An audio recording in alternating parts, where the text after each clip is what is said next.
Hello viewers, welcome to my show doctor मीनूज़ show. दोस्तों, इस प्लेटफॉर्म पर मैंने आपको बहुत सारे गेस्ट से मिलवाया। किसी ने हमें माइंड ट्रेनिंग की इम्पोर्टेंस बताई, किसी ने हमें एनएलपी ट्रेनिंग दी और किसी ने हमें डाइट के बारे में बताया, डाइट क्यों ज़रूरी है, न्यूट्रिशन का ध्यान हम अपनी बॉडी में कैसे रख सकते हैं। बहुत सारे एक्सपर्ट्स ने बहुत कुछ बताया। आज जिन गेस्ट्स को मैं लेकर आई हूँ वो डॉक्टर्स हैं और अपनी फील्ड के जादूगर हैं। एक हैं डॉक्टर सीमा जैन।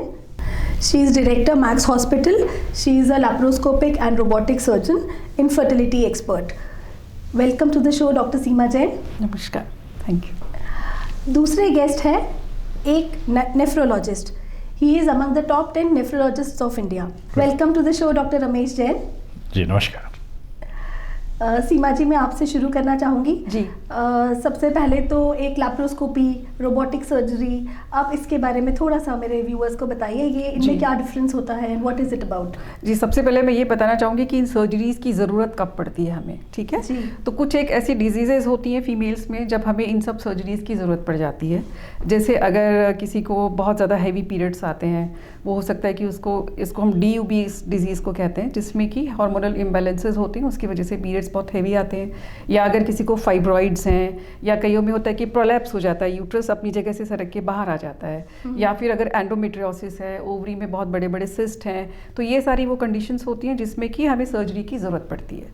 तो इसके लिए हमारे पास बहुत सारे रूट्स ऑफ सर्जरीज़ हैं जिनके जरिए हम सर्जरी कर सकते हैं। जैसे कि ओपन सर्जरी हो सकती है, जिसे हम कन्वेंशनल सर्जरी, एब्डोमिनल सर्जरी कहते हैं। फिर एक वेजाइनल सर्जरीज होती है जो हम प्रोलैप्स के केसेस में करते हैं। और जो एडवांस सर्जरीज हमारी अब इस फील्ड में है वो लैप्रोस्कोपिक, एंड जो सबसे अभी जो मोस्ट एडवांस सर्जरी है वो रोबोटिक सर्जरी है। मैम, सर्जरी का नाम सुनते ही ना एक बार ही तो बंदा डर जाता है, सोचता है कि सेकंड ओपिनियन ले ले या किसी तरीके से सर्जरी रुक जाए।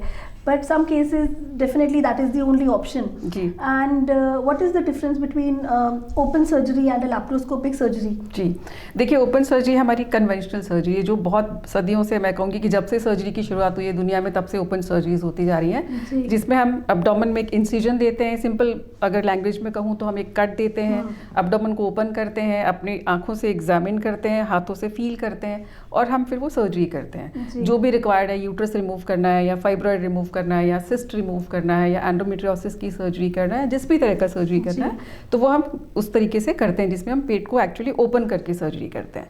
एक और जो दूसरा वैरायटी है वो वेजाइनल सर्जरी है। ये भी बहुत सदियों से होती आ रही है, जिसमें जो प्रोलैप्स वगैरह जो केसेस होते हैं जिसमें यूट्रस सरक के अपनी जगह से बाहर लटक जाता है, उसको हम वेजाइनल रूट के जरिए भी रिमूव कर सकते हैं। तो वेजाइनल सर्जरी हुआ। अभी जो लैप्रोस्कोपिक सर्जरी है, इसमें हम लोग क्या करते हैं कि हम एब्डोमेन में, यानी जो पेट में 3-4 जगह छोटे छोटे होल्स बनाते हैं जो कि मोस्टली लेस देन 1 सेंटीमीटर ही होते हैं साइज में।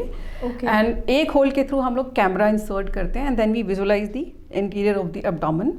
एंड जो बाकी के होल्स होते हैं उसके जरिए हम लोग इंस्ट्रूमेंट डालते हैं और फिर हम under that laparoscopic vision, under that camera, हम लोग उन इंस्ट्रूमेंट्स के जरिए सर्जरी करते हैं और उसके बाद जो भी पार्ट रिमूव करना होता है उसको बॉडी के बाहर निकालते हैं। तो बिकॉज इसमें हम लोग एक बहुत बड़ा इंसिजन नहीं दे रहे हैं, तो इसलिए पेशेंट के लिए बहुत कंफर्टेबल होता है। बिकॉज जी, बहुत छोटे छोटे होल्स होते हैं, पोस्ट ऑपरेटिव पेन बहुत कम होता है, हीलिंग बहुत अच्छी होती है, ब्लड लॉस बहुत कम है, अर्ली डिस्चार्ज हो सकता है। और जो जैसे कन्वेंशनल सर्जरी में क्योंकि हम लोग बड़ा कट देते हैं तो उसके बाद पेशेंट को रेस्ट बहुत करना होता है कि मे बी 6 वीक्स 8 वीक्स के लिए। लेकिन जब हम लैप्रोस्कोपिक सर्जरी करते हैं तो मे बी 2-3 वीक्स के बाद कई बार पेशेंट अपना ऑफिस या अपने रूटीन के काम भी कर सकते हैं। सो उस तरीके से हम ये कह सकते हैं कि हर तरीके से लैप्रोस्कोपिक सर्जरी बेटर है एज कन्वेंशनल सर्जरी के मुकाबले। जी। डॉक्टर रमेश जैन, एक बहुत सबसे बड़ा इम्पोर्टेंट क्वेश्चन लोगों को समझ नहीं आता, when to go to a nephrologist and when to go to a urologist, और I think this is something everybody wants to know. Nephrology medical field है, मतलब जो दवाइयों से ठीक करता है किडनी की रोग को वो नेफ्रोलॉजिस्ट कहलाता है, और जो ऑपरेशन से ठीक करता है वो सर्जन या यूरोलॉजिस्ट कहलाता है। तो दोनों ही किसी भी फील्ड में, फॉर एग्जांपल अगर ब्रेन में न्यूरोलॉजिस्ट जो दवाइयों से ठीक करता है और न्यूरोसर्जन जो सर्जरी से ठीक करता है, तो सेम वे जो किडनीज और प्रोस्टेट की बीमारियां हैं जो मेडिसिन से ठीक करता है वो नेफ्रोलॉजिस्ट कहलाता है, और जिसको सर्जरी की ज़रूरत होती है वो यूरोलॉजिस्ट के पास जाता है। ठीक है, तो जहाँ सर्जरी की रिक्वायरमेंट है यूरोलॉजिस्ट, अदरवाइज नेफ्रोलॉजिस्ट। तो एक तो ये चीज़ है। और अब नेफ्रोलॉजिस्ट के पास किन किन कंडीशंस में मरीज को लगता है कि या किसी व्यक्ति को ये लगता है कि भी मेरे को दिखाना चाहिए? जी बिल्कुल, क्योंकि अक्सर हमें जैसे ही कुछ भी यूरिन इन्फेक्शन हुआ, छोटा सा कुछ भी प्रॉब्लम हुआ, we rush to a urologist. जी जी। तो actually we should go to a nephrologist. अच्छा, सो जैसे मतलब फॉर एग्जांपल किसी को पैरों में सूजन आ जाती है, सुबह सुबह उठता है, देखता है कि फेस पे सूजन है, आँखों में सूजन आ रही है, रात को बार बार पेशाब जाना पड़ता है, या सपोज पेशाब करने में जोर लगाना पड़ता है, पेशाब में ब्लड आ रहा है, उसको किसी मरीज को सपोज किसी व्यक्ति को ऐसा लगता है मेरी हड्डियां बहुत दर्द कर रही हैं, शरीर दर्दे करता है, कभी कभी बहुत मतलब इचिंग है, खुजली हो जा रही है, ठीक ही नहीं हो रही दवाइयों से, ठीक है। कभी कभी किसी को जैसे कमजोरी बहुत ज़्यादा है ना, और खून की सब देख रहे हैं, कह रहे हैं यार तो बहुत पीला पड़ गया है, खून की कमी है तेरे में, और वो नॉर्मल डॉक्टर से दवाई लेने के बाद भी ठीक नहीं हो रही है, ठीक है। और ये सब जो पेशेंट्स हैं, जैसे जिनको जो व्यक्ति जिनके घर में परिवार में किडनी की बीमारी है, सपोज किसी व्यक्ति के चाचा हैं, बड़ा ब्रदर है ना, कोई मामा है, ब्लड रिलेशन में जिसको गुर्दे की बीमारी हो चुकी है, जिसको पहले डायलिसिस या ट्रांसप्लांटेशन जिसने करा रखा है, तो उसको ज़्यादा ध्यान रखना चाहिए, और उसको किसी भी स्थिति में फटाफट पहले एक नेफ्रोलॉजिस्ट को दिखा के अपनी चीज़ें क्लियर करनी चाहिए कि भाई क्लियर है सब चीज़ें, ध्यान ज़्यादा रखना चाहिए। हमारे देश में सबसे ज़्यादा मरीज जो है जो किडनी को जिनको व्यक्ति जो है जिनको किडनी, उनमें शुगर सबसे बड़ी बीमारी है से करीब शुगर के 20% से 30% मरीजों को किडनी की बीमारी हो जाती है जी, और India is already declared as a capital of diabetes. Capital of diabetes. उसके बाद पथरी की शिकायत एक बहुत कॉमन है हिंदुस्तान में जी। तो जिनको गुर्दे की पथरी है, एक पित्त की थैली की पथरी होती है, एक किडनी की या गुर्दे की पथरी होती है। तो किडनी के स्टोन जो जिनमें पेशाब से पथरी निकलती है, जिनको पेशाब में जलन करती है, पेशाब में खून आता है, तो वो किडनी का स्टोन कहलाता है जी। और इनका दोनों पासुओं में दर्द होता है, तो वो किडनी स्टोन की वजह से होता है। तो जिनको किडनी के स्टोन्स हैं, बार बार पैसे पहले निकले हुए हैं, उनको विशेष ध्यान रखना चाहिए जी जी। तो ये सारे जो लक्षण हैं, और जैसे ब्लड प्रेशर है, जवान बच्चा है उसको ब्लड प्रेशर है, अपन कहते हैं इसको तो गुस्सा बहुत आता है, तो बहुत हाँ कहते हैं भाई तो गुस्सा बहुत आता है इसलिए बीपी बढ़ा हुआ है। गुस्से से बीपी नहीं बढ़ता, बीपी बीमारी से बढ़ता है जी। हाँ, किसी का स्वभाव गर्म है तो अपन मान लेते हैं भाई इसका स्वभाव की वजह से बीपी बढ़ रहा है, ऐसा नहीं है कि भाई टेंशन ज़्यादा करता है ना, कि भाई इस वजह से बीपी बढ़ रहा है, नहीं, बीपी का बढ़ना बीमारी है। अगर किसी का बीपी बढ़ा हो, यंग एज में बढ़ा हो, तो काफ़ी चांसेस ये हैं कि उसको किडनी की बीमारी ही निकलेगी। तो जिसको भी जो यंग बंदा हो और ब्लड प्रेशर हो, तो उसको किडनी के डॉक्टर से, नेफ्रोलॉजिस्ट से सलाह ज़रूर लेनी चाहिए। तो ये कुल मिला के कुछ मोटे मोटे सिम्टम्स हैं जो आप लोग कई अगर देखते हैं अपने साथ या अपने परिवारजनों के साथ या किसी लव्ड वन के साथ, तो इमीडिएटली आप उसमें नेफ्रोलॉजिस्ट की राय ज़रूर लें जी। बहुत इन्फॉर्मेटिव था ये डॉक्टर रमेश। डॉक्टर सीमा जैन, आपने बताया आप रोबोटिक सर्जरी भी करती हैं, and like you are an expert in that. The word itself is like कि रोबोटिक सर्जरी करने वाला है, तो is it successful? I mean थोड़ा सा इसके बारे में बताएं जी।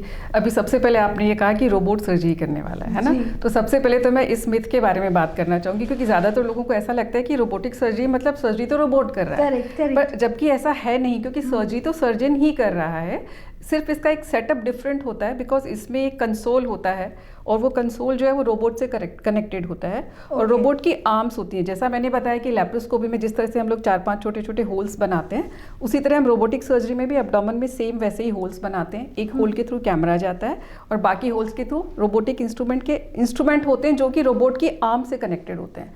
अच्छा, और सर्जन एक कंसोल पे बैठ करके 3D vision, which is a very definitive advantage over the laparoscopy, जहाँ पे विजन 2D होता है। रोबोटिक सर्जरी में हमारे पास कंसोल पे 3D विजन होता है, जिसमें हमें डेप्थ का परसेप्शन बहुत अच्छा होता है और बहुत ही अच्छा सर्जिकल प्रिसीजन होता है। तो उसमें हम लोग रोबोट को हम लोग इंस्ट्रक्शंस देते हैं।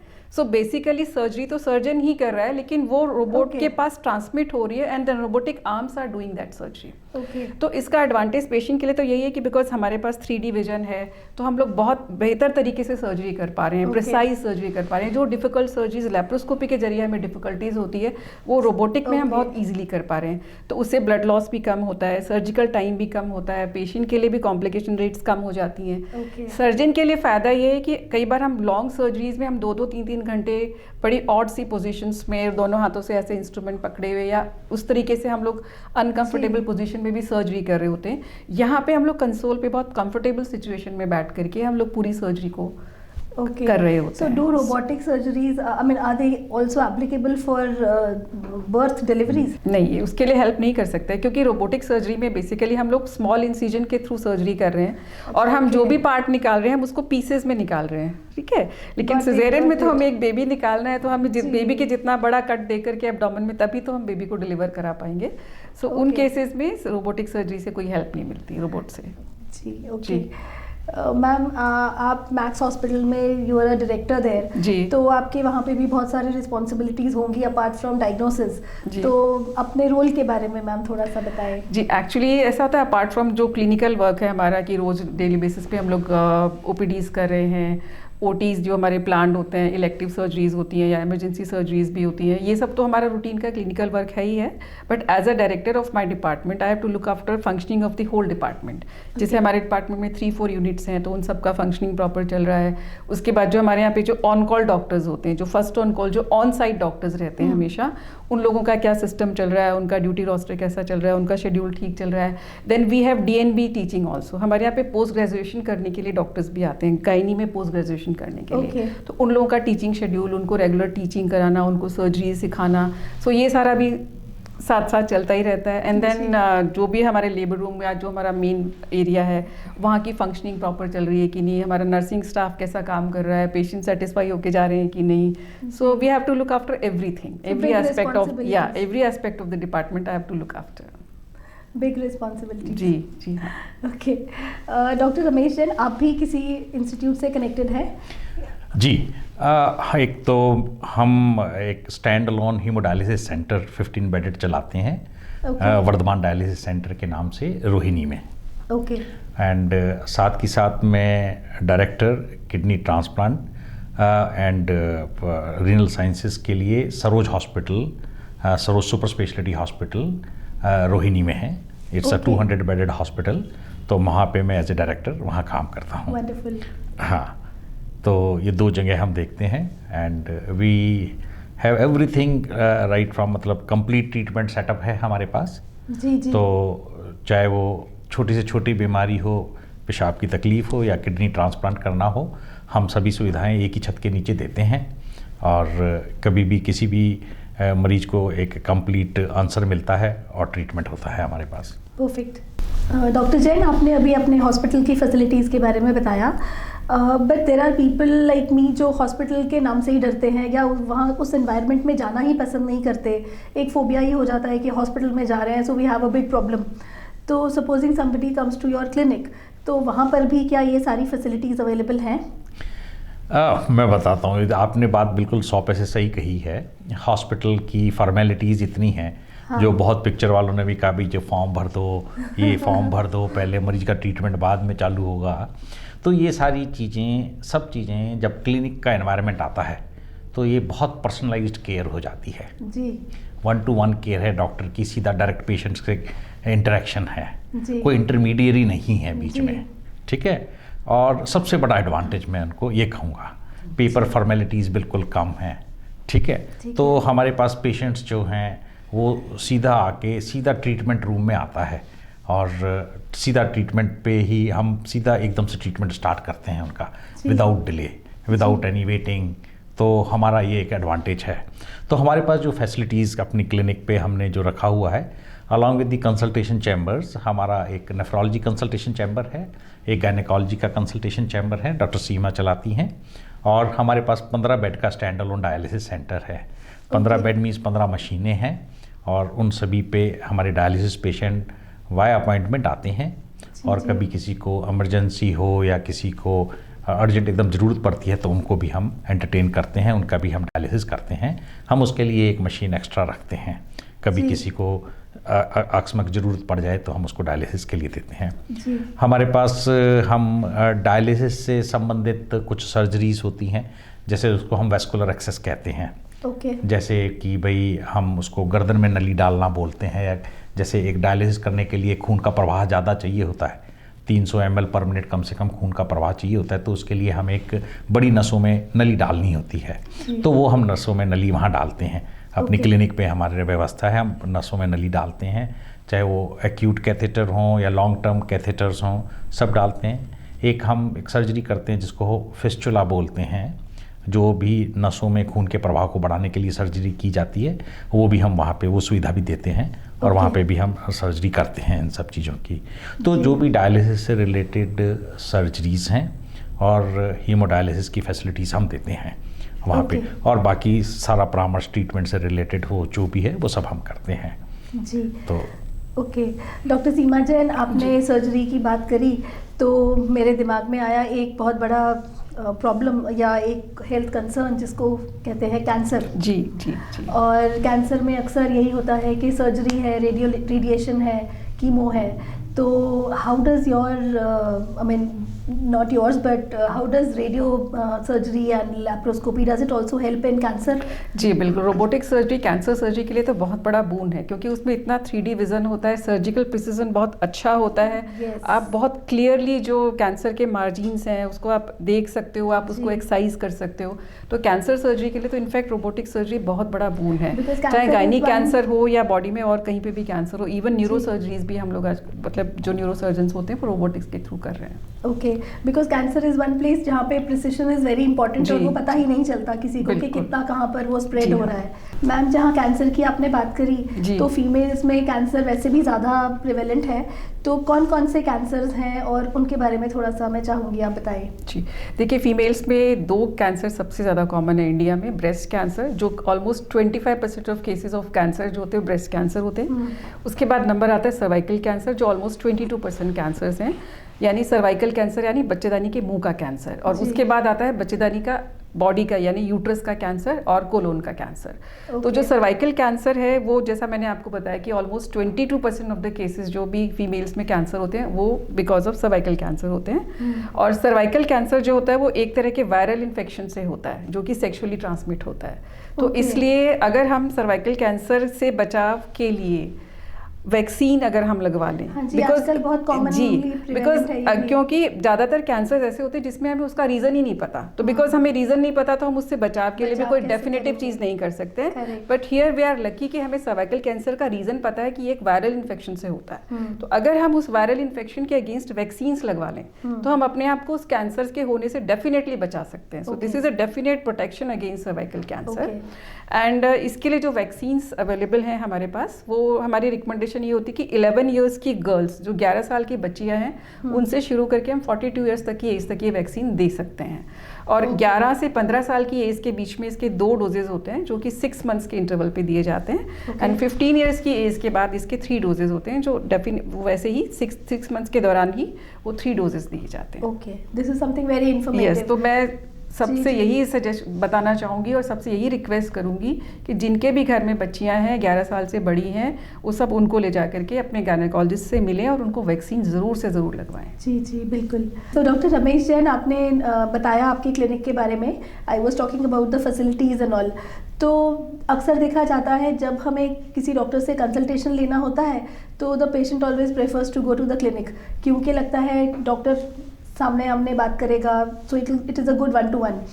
बट जैसे ही बात आती है किसी भी प्रोसीजर की, मान लीजिए डायलिसिस ही है, तो एक हमारे मन में मिथ होता है कि हम ना हॉस्पिटल में जाएंगे, वहाँ पे फैसिलिटीज़ भी बेटर होंगी और ज़्यादा लोग होंगे हमारे like to take care of us. तो इसके बारे में मैं चाहूँगी आज आप मेरे व्यूअर्स को ये मिथ के बारे में थोड़ा सा क्लियर करें। आपने बात काफ़ी सही कही है। अगर procedure once in a while कभी कराना हो या कभी आप ऐसी कंडीशन में फंस गए हो कि कभी एक प्रोसीजर कराना है, ऑपरेशन थिएटर की ज़रूरत है और 10 साल में 5 साल में कभी कराना हो तो ठीक है। लेकिन अगर आपको डायलिसिस रेगुलर कराना हो, हफ्ते में 2 बार, हफ्ते में 3 बार कराना हो, तब ये बात सही नहीं है।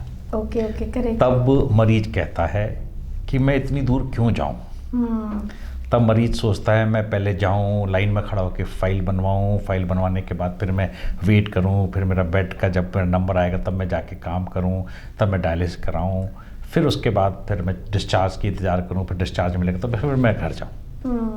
तो वर्ल्ड ओवर ये देखा गया है कि जो डायलिसिस की फैसिलिटीज़ हैं वो नेबरहुड डायलिसिस सेंटर्स का कंसेप्ट होता है। ओके। कि जहाँ मरीज रह रहे हैं उनके पास डायलिसिस सेंटर होते हैं। जी जी। जिससे कि वो मरीज अपनी दिनचर्या भी पूरी करता है। जैसे किसी को नौकरी पे जाना है, 11 बजे उसको ड्यूटी ज्वाइन करनी है, तो सुबह 7 से 11 डायलिसिस करा लेगा और 11 बजे अपना करेक्ट नौकरी पे चला जाएगा, Correct. अपना बिजनेस चला जाएगा, अपने मार्केट में दुकान खोल लेगा। ठीक है। किसी ने काम करना है, गवर्नमेंट जॉब कर रहा है, शाम को 5 बजे घर से आता है, ऑफिस से आता है, 6 बजे अपना डायलिसिस सेंटर पे आएगा, 6 से अपना 10 बजे तक डायलिसिस करा के घर में सोएगा आराम से। जी जी, ये बहुत अच्छा बताया आपने। तो डॉक्टर एक चीज़ मैं जानना चाहूँगी, आपने अपनी फैसिलिटीज़ के बारे में बताया, आपने प्रोसीजर्स के बारे में बताया, but when should a person come to you? कौन सी ऐसी छोटे मोटे सिम्टम्स हैं जिनको हम नहीं इतना केटर करते और नहीं रियलाइज़ करते कि हमें डॉक्टर के पास जाना चाहिए या नेफ्रोलॉजिस्ट के पास स्पेशली?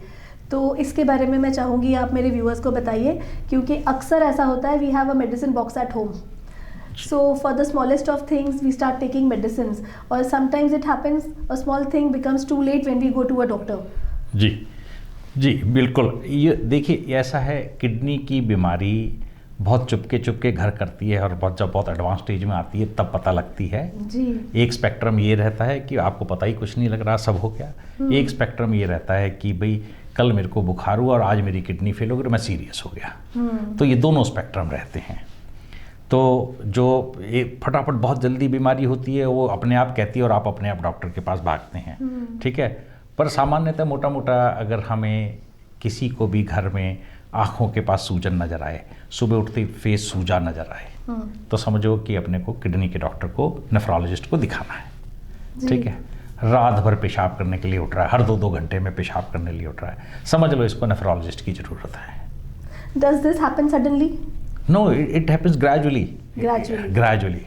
एंड सूजन तो चेहरे पे सडनली आ सकती है। कल तक तो ठीक था, आज सूजन सी लगी, आज थोड़ी हल्की लगी, कल पूरी फुल ब्लोन आ गई, 2 दिन में 3 दिन में फुल ब्लोन सूजन आ गई। तो ऐसे भी होता है। ठीक है।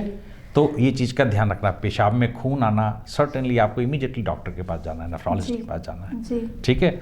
आप कई बार जैसे होता, मैंने पहले भी अभी बताया आपको कि भाई आदमी को खून की कमी, अनीमिया है, एक अनीमिया या खून की कमी एक बड़ा सिंपल सा वो है, पर वो खून की कमी ठीक ही नहीं हो रही है, बहुत कोशिश कर ली, बहुत डॉक्टरों को दिखा लिया, तो कई बार बड़ा मिस करते हैं कि भाई किडनी की बीमारी की जो खून की कमी होती है वो फिर नॉर्मल दवाइयों से ठीक नहीं होती है। ठीक है ना। हड्डियां दर्दें करती हैं, इचिंग होती है, खुजली ठीक नहीं हो रही है, बहुत खुजाया जा रहा है, अनएक्सप्लेन्ड वीकनेस है, पता नहीं कमज़ोर रहता हूँ, सारा दिन कमज़ोर रहता हूँ। तो इन सब चीज़ों को, जैसे फैमिली की हिस्ट्री है, डायबिटीज़ है, हाइपरटेंशन है, इन सब मरीजों को पीरियडिकली नेफ्रोलॉजिस्ट को दिखाना चाहिए और अपना किडनी का ध्यान रखना चाहिए। एंड जो भी ये प्रोन हैं, जैसे एल्डरली हैं, एजड बंदे हैं, या किसी और को कोई ड्रिंक करता है या अल्कोहल की बीमारी या लीवर की डिजीज़ है किसी को, हाँ, या कोई यंग है, ठीक है, या किसी को और कोई ब्लड प्रेशर, शुगर की बीमारी है, इन सबको खास ख्याल रखना चाहिए कि वो एक तो पेन किलर्स ना खाएं without the guidance of a doctor. Pain killers अक्सर कहते हैं ना, पेन किलर ज़्यादातर ओवर द काउंटर हमारे हिंदुस्तान में मिल जाते हैं, तो आप जाता है पेन किलर खा लेते हैं। हमारे पास बहुत पेशेंट्स आते हैं। दूसरा सबसे इम्पॉर्टेंट यंगस्टर्स के लिए प्रोटीन पाउडर्स। मैं हर महीने 3 से 4 पेशेंट ऐसे देखता हूँ जो यंग हैं, बॉडी बिल्डिंग कर रहे हैं, प्रोटीन पाउडर्स के डब्बे खाते हैं 8-8, 10-10 हज़ार रुपये के, वो स्पूरियस होते हैं या maybe I don't know, but जो खाते हैं उनकी किडनीज पे बहुत फ़र्क आता है जी। उनके ब्लड प्रेशर बढ़ जाते हैं। तो मैं सबसे आपके माध्यम से रिक्वेस्ट करता हूँ कि वो कोई प्रोटीन सप्लीमेंट नहीं खाएं, नेचुरल सप्लीमेंट लें। आप दालों में इतना प्रोटीन होता है, नॉन वेज मील लेते हैं उसमें प्रोटीन होता है, तो go for a natural proteins जी। And at all the cost कोई भी नीमी हकीमी दवाई नहीं खानी है जी जी जी। ठीक है ना। एक आयुर्वेद दवाई अलग है और नीमी हकीमी अलग है। आयुर्वेदाचार्य कोई बताते हैं तो उनकी कंसल्टेशन में ले सकते हैं। पर नीम या कमी किसी भी इससे जाके उठा के कोई भी जड़ी बूटी खा ली, कोई स्वर्ण भस्म खा ली या सिल्वर की भस्म खा ली या कभी कुछ खा ली, ये सब अवॉइड करने हैं। ये सब किडनी को बेइंतहा नुकसान पहुंचाते हैं और परमानेंट डैमेज तक भी कर देते हैं। जी, बहुत इन्फॉर्मेटिव रहा डॉक्टर रमेश जैन। मैं अपने व्यूअर्स को कहना चाहूँगी कि डॉक्टर रमेश जैन के नंबर्स यहाँ स्क्रीन पर दिए जा रहे हैं, इनसे कंसल्ट कर सकते हैं। कुछ भी बात अगर आप करना चाहते हैं आप इनसे कंसल्ट कर सकते हैं। डॉक्टर सीमा जैन, मैं जैसे आपने बताया सर्वाइकल कैंसर के बारे में, it is sexually transmitted cancer, तो मैं घर बैठे मेरे व्यूअर्स के लिए पूछना चाहूँगी कि इसके क्या सिम्टम्स हैं, because this is something we can notice also. और अगर इन्फेक्शन होगा या कोई प्रॉब्लम होगा तो I definitely there must be some symptoms. तो आप मेरे व्यूअर्स को बताइए कि कैसे इससे बचा जा सकता है। जी, जैसा कि मैंने बताया कि सर्वाइकल कैंसर जो है वो सर्विक्स का यानी कि यूट्रस के मुंह का कैंसर है। तो जब भी वहाँ पे ये इन्फेक्शन होता है, जो पैपिलोमा वायरस है, इसके इन्फेक्शन से कैंसर के डेवलप होने में करीब 10 साल लगते हैं। तो अगर उन 10 सालों में कोई भी बंदा ऑब्जर्वेंट है तो वो प्री कैंसर स्टेज में ही डॉक्टर के पास पहुँच सकता है। तो इसके जो सिम्टम्स होते हैं, जैसे जब कैंसर बनना शुरू होता है या वहाँ पे कोई घाव बनना शुरू होता है सर्विक्स के मुंह पे, तो वहाँ से इरेगुलर ब्लीडिंग शुरू होती है। तो सबसे कॉमन सिम्टम होती है पोस्ट कॉइटल ब्लीडिंग, यानी कि इंटरकोर्स के बाद ब्लीडिंग होना। दूसरा हो सकता है कि पीरियड्स के बीच बीच में ब्लीडिंग होना।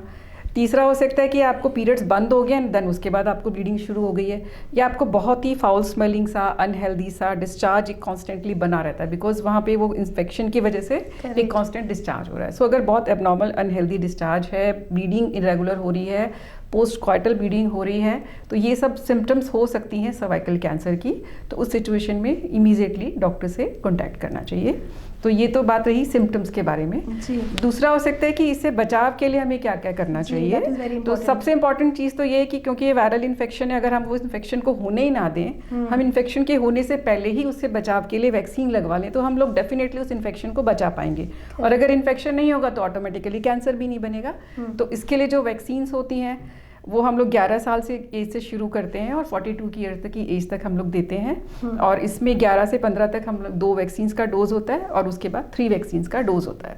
जी, तो ये तो हुआ प्राइमरी प्रिवेंशन कि हम कैंसर होने ही ना दें। दूसरा होता है सेकेंडरी प्रिवेंशन कि अगर किसी वजह से आपको वो इन्फेक्शन हो भी गया तो हम एटलीस्ट उस कैंसर को, जैसा 10 साल का जो हमारे पास टाइम पीरियड है, हम उस टाइम पीरियड में ही कुछ इस तरह के टेस्ट करवा लें या स्क्रीनिंग करवा लें कि हमारे को वो कैंसर हो ही ना, तो या हम उसको पकड़ लें अर्ली स्टेज में। तो उसके लिए एक स्क्रीनिंग टेस्ट होता है जिसे हम लोग पैप स्मीयर टेस्ट कहते हैं। ये एक तरह का स्क्रीनिंग जिसमें हम लोग क्या करते हैं कि जो यूट्रस के माउथ पे यानी जो सर्विक्स के जो सेल्स होते हैं, जो सिक्रीशंस होते हैं, उनको हम लोग कलेक्ट करके लैब में एक टेस्ट के लिए भेजते हैं। अगर उसमें प्री मैलिग्नेंट कुछ प्री कैंसरस सेल्स दिख रही हैं हमें या कैंसरस सेल्स दिख रही हैं तो हम उसके जरिए डायग्नोसिस कर सकते हैं।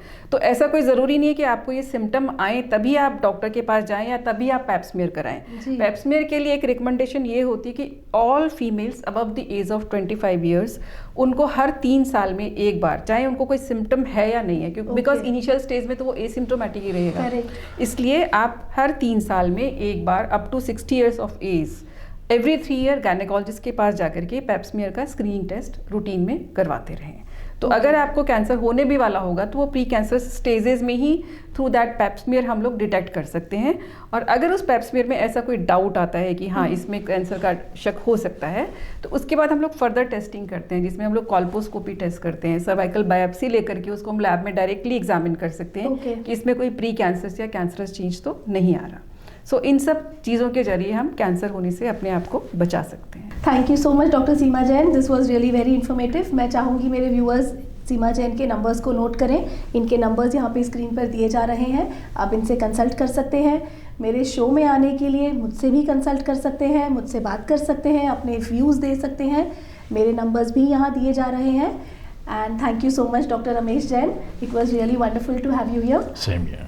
थैंक यू सो मच, आप लोगों ने हमें बुलाया, अपनी बात कहने का मौका दिया और पब्लिक में थोड़ा सा अवेयरनेस क्रिएट करने का मौका दिया, इसके लिए बहुत बहुत धन्यवाद। That is very important actually. तो दोस्तों जुड़े रहिए हमारे साथ, हम फिर मिलेंगे अगले हफ्ते डॉक्टर मीनूज़ शो में। Thank you.